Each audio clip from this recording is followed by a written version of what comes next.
I'm trying to get you guys, I need a tripod. So, this is what we're working with until I get my tripod. Good morning, my vibrations. It's V to the I to the B to the mother of 5E. And we are at the 70th verse of Change Your Thoughts, Change Your Life by Dr. Wayne Dyer. We have 11 verses to go. This is living a God-realized life. My teachings are very easy to understand and very easy to practice, yet so few in this world understand and so few are able to practice. My words have an ancestor, my deeds have a Lord. The people have no knowledge of this, therefore they have no knowledge of me. This is why the sage dresses plainly, even though his interior is filled with precious gems. I pondered this 70th verse of the Tao Te Ching for a week, reading and rereading more than 50 interpretations of it.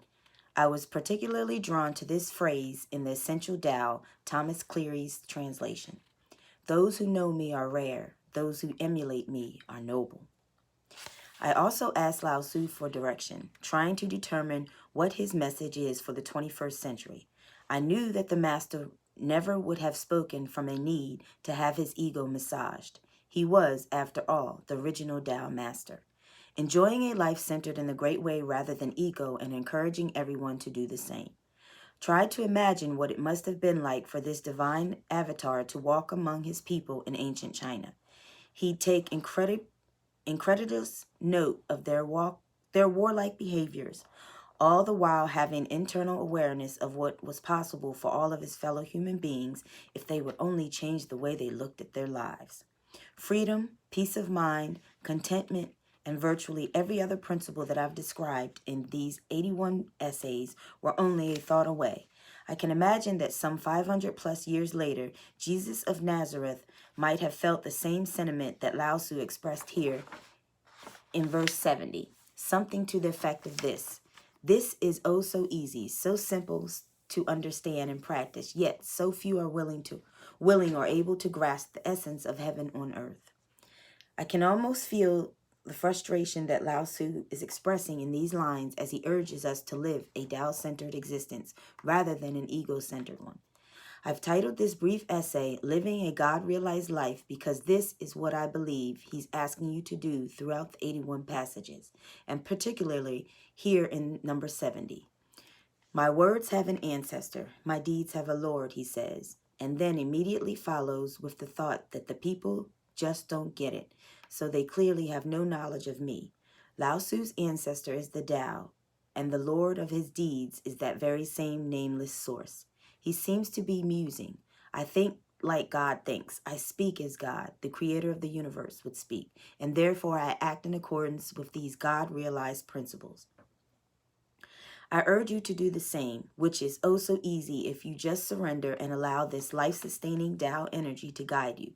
Stop fighting, eschew violent thoughts and deeds, and give up trying to control others or the world. Stay humble, don't interfere, respect your creative genius as well as that of others, and above all, return to your invisible source and shed your troublesome ego while you're still alive and incarnated as one of the 10,000 things.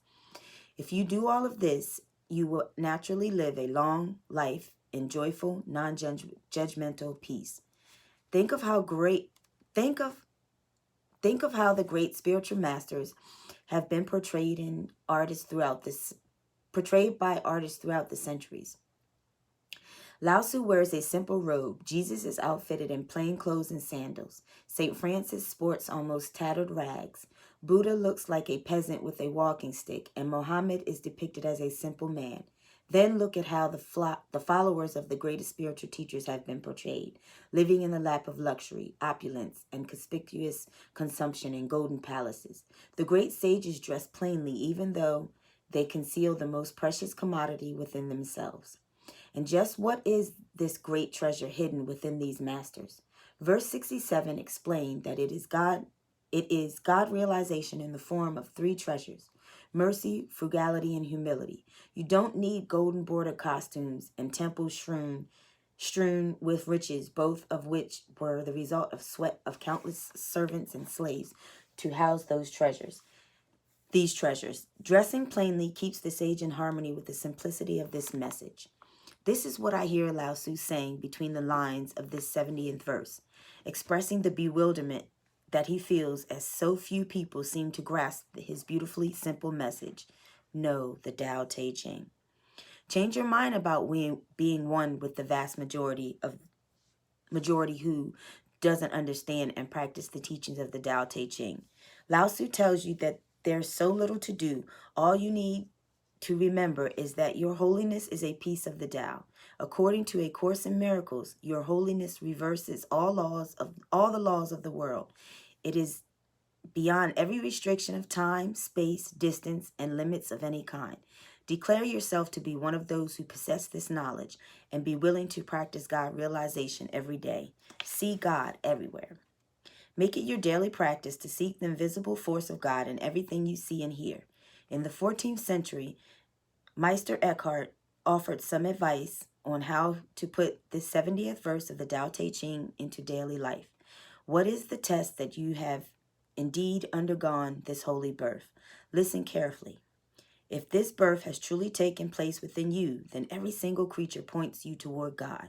He further advised, if the only prayer you said in your whole life was thank you, that would suffice. Practice saying thank you, God, for everything. This is the way to God realization. Here's Do the Tao Now. Plan a day to be like the sage who dresses plainly, without jewelry, makeup, or fancy clothes. In fact, head out for the day in a pair of shorts and a t-shirt. Wherever you go, stay in this plain mode and notice how irrelevant the attention paid to dress and look seems. Tune into your feelings as you go about your business, unconcerned about how others view your appearance. And I will put the Do the Tao Now in the description, and I apologize for not getting a video up yesterday. I am working on it. But I will see you for my 100-day reality challenge video, and I plan on getting those done a little earlier so that I can have time to get Nation his showers and everything, and because school is back and the hustle and bustle of leaving out early in the morning has begun. So see you tomorrow for verse number 71 of Change Your Thoughts, Change Your Life by Dr. Wayne Dyer.